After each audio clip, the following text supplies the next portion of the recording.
Hey everyone, it's Jose, and I wasn't actually planning on making a video for the Samsung S23 series, but here I am because, well, truthfully, Samsung just disappoints me, and I won't get into that today, but I just don't like Samsung phones for a lot of reasons. But there's just a few things that they did today at this S23 reveal that does disappoint me even more. So I guess that's the focus of this video, along with all the camera stuff, because that's what I focus on. So yeah, let's get to that. So what you're gonna see right now is Samsung's basically gonna tell you that everything you see in this presentation was filmed on the Galaxy S23 Ultra. So all the talking points, all the behind the scenes footage, even some of the films they made, it was all filmed on the S23 Ultra. For example, this short film called Behold was filmed on the hold on, we're going to pause here. Was filmed on the S23 Ultra, right? But what's going to happen is that they're going to show you a film made by professionals with professional equipment, professional talent, and I guess you would say a professional like budget, right? However much budget, like 30 grand or, just like a big budget, right? And the thing is, they're showing you footage that is not representative of any smartphone. It doesn't matter if it's a Galaxy phone or an iPhone or any other phone, because it was made by professionals. And that's the whole selling point of, I guess, the S23 series now, is specifically video, because although like Xiaomi and Huawei and Vivo, they make short films and presentations about video on their phones, but it's never been a Samsung thing, and now it is. And they're going down the same route of Xiaomi and Huawei and Vivo of, hey, look, we made these short films, these short episodes using our smartphone, right? Their smartphone. And now Samsung's doing that, and it's really misleading. I just don't like it when any company, even Apple, they make a short film and they say, hey, this was shot on iPhone.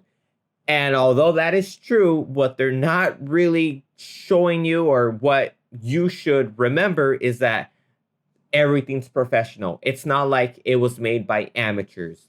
And on the bottom right here, you can say this video was entirely filmed on the S23 Ultra with the aid of professional equipment, and later, this is, I guess, the biggest part, later edited by professional software. So this footage right here, you can see, like, this is behind the scenes footage as well, but the footage itself, especially the director, this director is well-known, experienced. Like, this footage is good, it's just not representative of the phone itself or practically any other phone, because there's a lot of effort that goes into these films that most consumers are not really going to put. And you can see that, yes, it's on a rig. There's multiple people here. They even show a camera ND filter, which is going to pop up right now. About right now. Crap. Okay, well, they have an ND filter. It's later in the footage, but I'm just saying they have a bunch of equipment, and it's this is one more thing that's the nail in the coffin for Samsung phones for me, is their advertising. I've never liked their advertising, and this new introduction of advertising of shot on S23 is just, it makes me not like the company even more. Now, for the record, I'm not a hater when it comes to shot on X phone, right? Like shot on the S23 phone, shot on the Xiaomi phone. Like, I'm not a hater for films shot on smartphones. In fact, I love films that were shot on smartphones. And one of them is the Xiaomi Primetime series. However, this is the same thing as what I was talking about with the S23 Ultra. They're shooting things that, again, professional equipment, professional actors, sets, budgets, everything. Everything is professional, and it's just not representative of what most consumers can do. Now, that doesn't mean that, oh, you shouldn't film anything on your smartphone. Let's say you do know how to edit, you do know how to color correct and put together production. I'm not saying shame on you for filming on a smartphone. I'm just saying this type of advertising I've always found to be misleading. So this is just Xiaomi Studios Primetime. Very nice film. There's about 9 episodes. If you haven't watched it already, I would suggest watching it. But it's the same thing as what I've suggested in this video. I'm not trying to self-promote too much this video, but it's all here. The whole thing about, it's specifically this part, misleading intentions of how you're kind of, as a consumer, kind of meant to think that, yeah, I can film all this on your smartphone. And you absolutely can if you know how. And that's the biggest, I guess, point that most people don't really think of. Yes, you can shoot all of this only if you know how. And if you have actors and props like a car, for example, or stuff like that, of course, all of that helps to producing a better film. But yeah, for Samsung to promote themselves as video focused now, specifically with the paid director or just the paid film with that director and stuff like that. It's just misleading that you can do all this when in actuality, a lot of effort goes into this. And well, just another reason I just don't like Samsung. And again, just one more quick point is the people who buy any sort of smartphone, doesn't really matter what kind of smartphone it is, they're going to be casual people. Of course, you can be a professional video production person and of course buy an S23 Ultra, not with the intention of making films with it, but if you want to make a short film with it, of course you can. Even if you have all the equipment ready and you're like, yeah, I kind of don't want to use my DSLR camera or any sort of video recording camera, but I want to use my phone. You can absolutely do that for an experience, to make a point, to do whatever you want. But at the end of the day, I just hate this sort of advertising that phones by themselves are just capable of this, when it's not just the phone, it's the software, the equipment.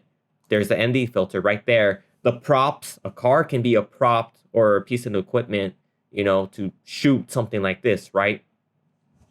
It just takes a lot of skill, a lot of luck, a lot of timing, a lot of planning to do any of this. So Samsung, for you to resort to this form of advertising, it makes sense because they're, in actuality, they just really want to compete with Apple. That's the whole point of advertising like this. Same with Xiaomi, same with Huawei. We want to compete with Apple on terms of video and cameras as a whole. But I just don't like this form of advertising. I'll watch the film. I'll watch both films. There's 2 films featured here, filmed on the S23 Ultra, and I'll judge them not on quality, but just production itself, because it's kind of what you should think about it in a way. So the next thing they're going to talk about is going to be pro grade camera, which mostly relates to 200, as you can see right here. This is clearly filmed on a smartphone by just dynamic range and stuff like that. They have some color correcting going here, which I think looks incredibly ugly. It just looks too warm, not sharp at all because it's a smartphone. There's no bokeh, not even the fake bokeh. They were just like, yeah, just whatever. The whole manual mode on phones, always nice to see. Even if you have a $200 smartphone, like my Poco X3 Pro, does have a manual mode, which I'd rather have than not have. So, you can even film on a Poco phone, a $350 Poco phone, just because it has manual camera control, which I do like. So, sure. And yeah, 200 megapixels. So something about 200 megapixels is just that it feels like that it's just marketing. And that's exactly what it is, just marketing. Hey, we have 200 megapixels. And I've never, ever, ever seen a really good, I guess you can say, use case for 200 megapixels. There's only one use case I can think of. Well, technically two, but that second reason was never accurately executed. So as we will see right here, it's 200 megapixels, right here.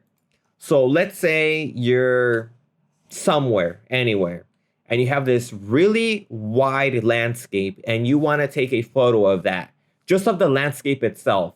Well, a good thing you can do is just shoot in high megapixel mode, whether you have a 40 megapixel camera, 64 megapixel, or even 200 megapixels.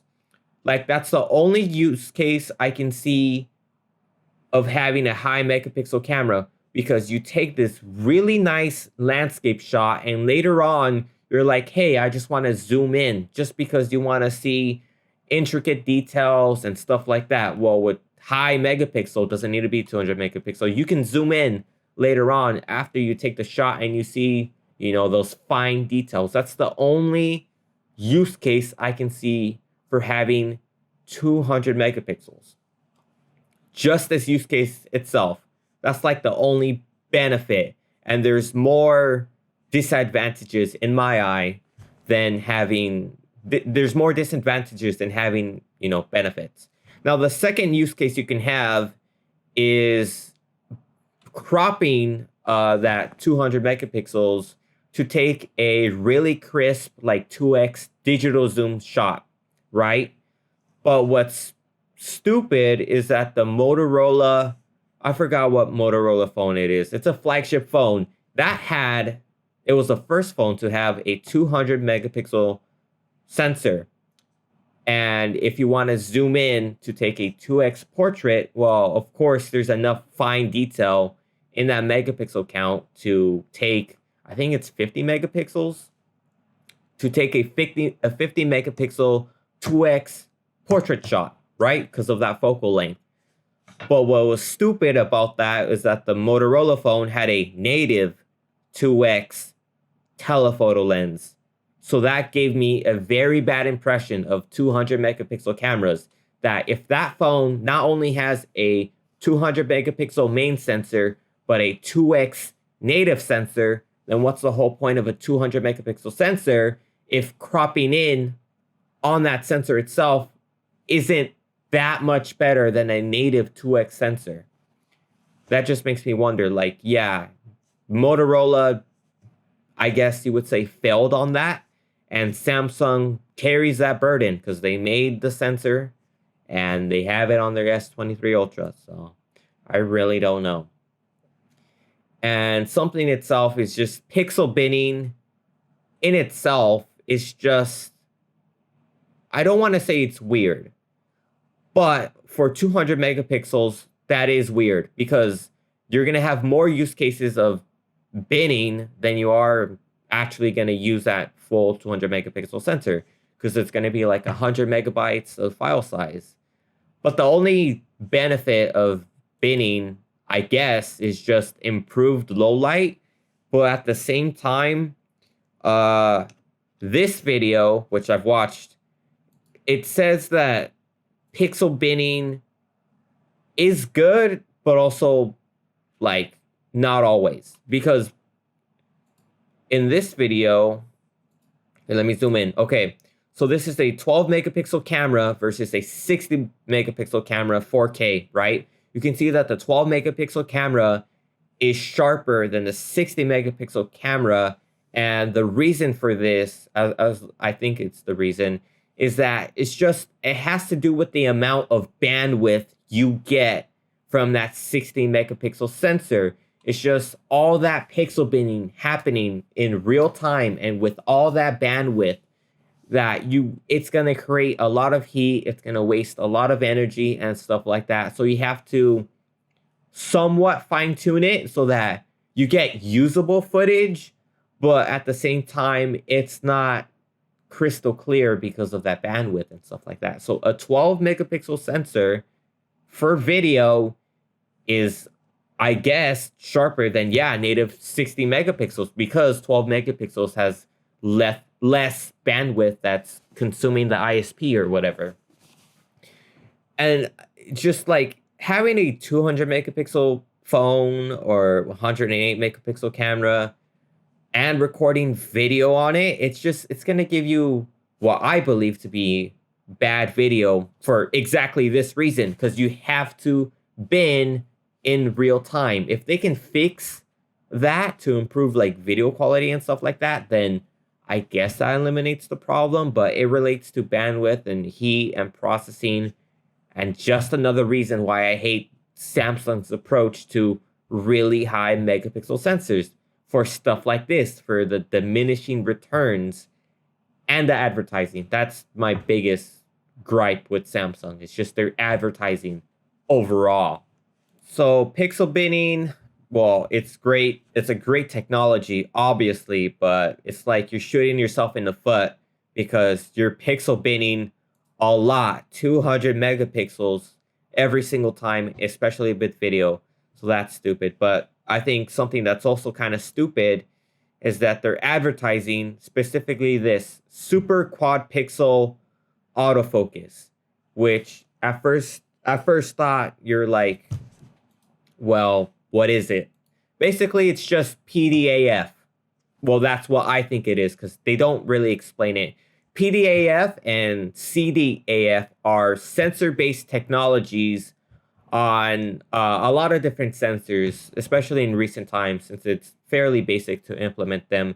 Basically, how they work is, I believe, 2 horizontal pixels try to figure out one vertically positioned pixel, and by doing that, they basically try to figure out like the distance between a subject and a background, right? Foreground and background. That's a really simplified explanation. But basically, they're just comparing the contrast of pixels by color, and that's how they figure out foreground and background. And that's how autofocus works without a proper autofocus module, right? And then when they introduced this, I was like, they're pulling an Apple, because Apple usually names everything like Dynamic Island on the iPhone 14 Pro. Like, you didn't need to give that a name, but you gave it a name. And same thing with this super quad pixel autofocus. Like, you didn't need to give a name to what I believe to be is still PDAF or some sort of sensor-based autofocus thing, but you gave it a name. So I find that to be really dumb, especially when the S23 Ultra has a laser autofocus module, which is better than PDAF and CDAF. So I guess it's cool that you are introducing PDAF that might be improved. It might not be improved. I have no idea how this specific technology works, because you gave it a weird name. But if your phone has laser autofocus or LiDAR or time of flight, I'm pretty sure those will always be better than any sensor-based autofocus technology. So yeah, this one just has me dumbfounded. And just a few more things. Something I actually do like on their new camera app is that here, if you have an HDMI display, an external display, and hook it up to your Samsung phone, obviously for recording purposes, right? You can remove the preview on that display, on that HDMI display, and just see the feed itself. I actually do like that. I'm not sure if anyone else does the same thing where you can hook up an HDMI display and remove the HUD or the interface for the camera. I think Sony Xperia phones might have that because they are camera focused and video focused. But if I was to guess specifically, it would be that whatever that phone is called, that Xperia Pro Mark 1, which is like $1,800, that I think has a built-in HDMI port. That might be the only other phone on the planet that has this specific feature, but Samsung bringing it in, like, I actually do like that. For once, I like something that Samsung did. So I guess that's cool. Something else they're going to do is they're going to introduce another film and astrophotography mode. Yeah, that's cool. Another film. Yep, another film by another director. Now, this film looks awesome just based off this title sequence. Yeah, I can't wait to watch it. But as the same thing, they had a little disclaimer right here. Is it more forward or is it more back? There it is. The disclaimer is the same thing of, hey, yeah, this film, we used professional equipment, we edited the footage, we did a whole bunch of things. Like, yeah. Like, when you look at this scene specifically, I don't see smartphone film production. I just see regular film production because you have people that control the lights, the camera, you have the actors. Well, later on, you would edit the footage itself because you filmed probably in RAW or log footage, right? Just the scene, the set, everything. Everything about this picture is nothing is representative of smartphones. Like, I don't think of smartphones when I see this scene, when I see behind the scenes. And even though the smartphone is right there, it's just the same thing as Xiaomi Primetime, where it's not about the phone itself. It's about the video. You enjoy the film because it's a film, because you find something that you like in the film, and liking it only because it was a smartphone or shot on a smartphone, or just having that interest only that it was filmed on a smartphone, and that's it. Like, that just devalues smartphones in itself, because again, I mentioned the video I made, smartphone filmmaker expectations versus the reality. Like, in that video, I go into great detail. I don't want to just, I don't know, summarize that whole video again, but I just would appreciate it. I would legitimately appreciate it if any amateur in film production used a smartphone and didn't use that much equipment in the whole filmmaking process. And only then is that really representative of what a lot of people can do in some way, because you didn't need a big budget. You didn't need a whole lot of actors or a whole lot of props or anything like that. You just got the core elements and you didn't spend a lot of money getting them, or you used what you already had to make that film. And only then is it really representative of what I can do, what my friends can do if they wanted to make a short film, or what anyone can do. But when you watch this, I don't see smartphone. I see Hollywood. And that's literally what Samsung and Xiaomi and Huawei and Apple have been promoting and advertising, that, yeah, we bring Hollywood to your fingertips, when in reality, it's just not that easy. It's not that simple. So Samsung, yeah, they're really going to go with this advertising now. It's going to be the main focus now on that, yeah, video, because everyone's focused on video right now, especially with TikTok and everything else. But yeah. Yep, I'll never really let any of this advertising slide, no matter who does it. Not unless it's representative. That's the only way I'd let it slide. If it's really similar to a professional high-speed camera, you see, like, it's not good. I really hate it. Another thing I actually like about Samsung phones is their AI stereo depth map. And all that really means is they have really good segmentation when it comes to figuring out what's the foreground and what's the background. Of course, that segmentation is all software based, a little bit hardware based because they do have laser autofocus, but that can only do so much. That's not going to apply bokeh. It's just going to help simulate it more, right?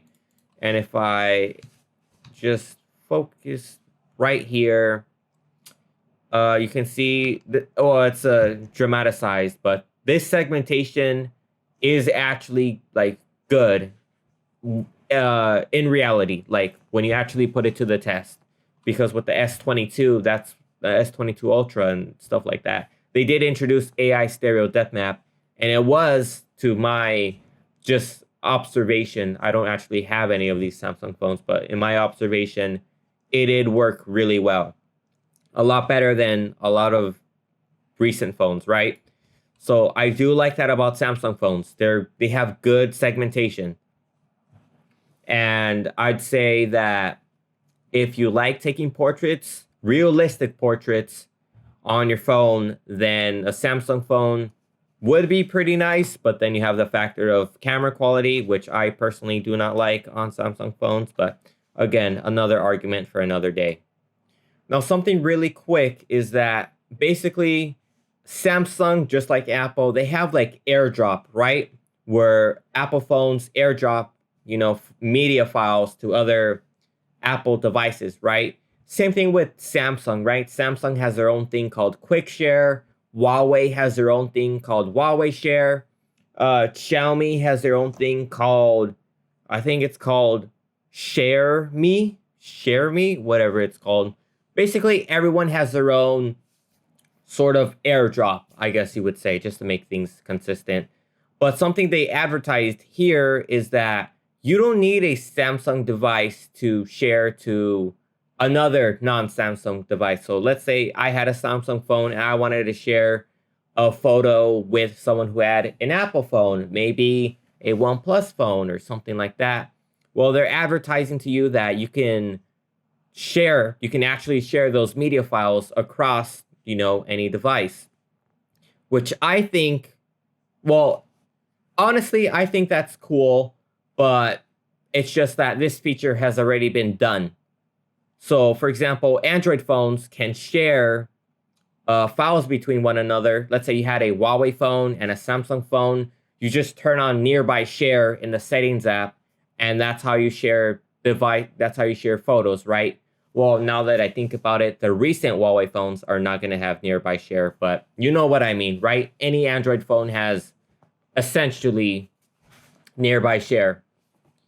But let's say what happens if you had, again, an iPhone and a Samsung phone. How do you share files? Well, again, I'm trying not to shell out too much, but I already made a video on this, on the whole topic of cross-device connectivity, beyond sharing files, beyond just itself like that, right? So you can use SnapDrop, you can use Blimp, you can use ShareDrop, but my favorite is LANDrop, because you can download it on iOS, Android, macOS, Windows, Linux. And just like AirDrop, you can send files, media files, documents, you can share whatever. So if you're thinking about using Samsung Quick Share, well, you absolutely could, whether that's between Android devices or just exclusively Samsung phones, right? But if you're on Android and you want to share to another Android phone, just use Nearby Share. If you have a Windows computer and you need to share with your Samsung phone or your iPhone or anything, just use LANDrop. Don't believe that what Samsung is doing is just the only solution to sharing files between Linux and Android or whatever, use LANDrop. I really like it. I've been using it for practically a year now. It's really good. It's open source. That's the biggest, it's the biggest benefit to using LANDrop, is that it's open source. You can make a fork of it if you want to. You can obviously audit the source code. Doesn't collect any data at all. Whereas Xiaomi's Share Me and I guess Samsung's Quick Share, they have a privacy policy. Well, I don't know if Quick Share does, but Xiaomi's does. So I'm just saying, use LANDrop. If you're not already using LANDrop, use LANDrop. If you have something else that is similar to LANDrop, sure, use that. As long as it's cross-platform, and it would be a big benefit it was open source, that would be the only reason I would use stuff like that, is because it's open source. But yeah, just use LANDrop. And watch my video if you want to learn more about cross-device connectivity. And I guess just to end the video in some form is that you have the S23 Ultra, the S23 and the S23 Plus. Funny enough is that they only focused on the S23 Ultra. They barely focused on the other phones, especially when it comes to like camera performance on these phones. Samsung doesn't care. They only want to sell you the Ultra. That's the only thing that they're really going to show you. So I think that's stupid, because what if you don't have the money to buy an S23 Ultra? What if you want a Samsung phone and maybe you just want the S23, just the base model? Well, they're not going to show you a whole lot about the cameras. They're not going to really show you a whole lot about, stuff like that in detail, like how the S23 Ultra did. Because the whole presentation, literally, like the whole presentation was just focused on the S23 Ultra. Mostly camera related things, but they did talk about, the note features and stuff like that, but mostly just camera. It's all about camera, camera, camera, camera, camera. And that's what I focus on this channel. It's just camera, because I'm really fascinated with the idea that there's a lot of hype around smartphone cameras just because they're convenient, they're smart, intelligent, they're really useful, and there's a lot of whole features you can use with them, right? So for them to just not, talk about the camera a whole lot on the S23 it's honestly disappointing, because not everyone can buy an S23 Ultra. So that sucks. Another thing is that I'm not too sure how much the S23 or S23 Plus is going to cost, but let's say the S23 is like 800 and the S23 Plus, wait, do they have a Plus? Wait. Okay. I'm pretty sure they have a Plus model, because I think I heard that they were killing the Plus. But even so, S23, $800 or $750 or however much you want to give it. One thing I just don't like is that Samsung has a lot of money. They have a lot of money. They have a lot of engineers. They have a lot of stuff, right? And something they just can't do is just give it a laser autofocus module. Just give the baseline S23 a laser autofocus module, because not only is it going to improve how fast, autofocus is going to be and stuff like that, but also has other benefits. It also has other benefits like, which one was the one I was thinking of? Well, not AR stuff, but I guess AR stuff kind of work. But most importantly, it just makes the phone a little bit more premium, right? Like, I believe, I'm not sure how much the module itself costs, but I believe like laser autofocus is just really basic, that if you just have an infrared emitter and just a little camera and it just calculates, just makes calculations, right? That shouldn't cost a whole lot of money.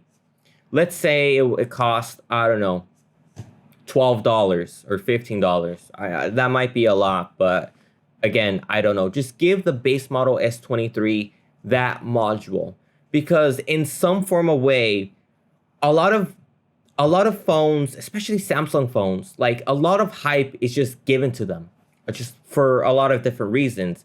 And I feel like camera is one of those things that, in my eyes, was just never really that good. And even when they try to be innovated, it just never really came out that good.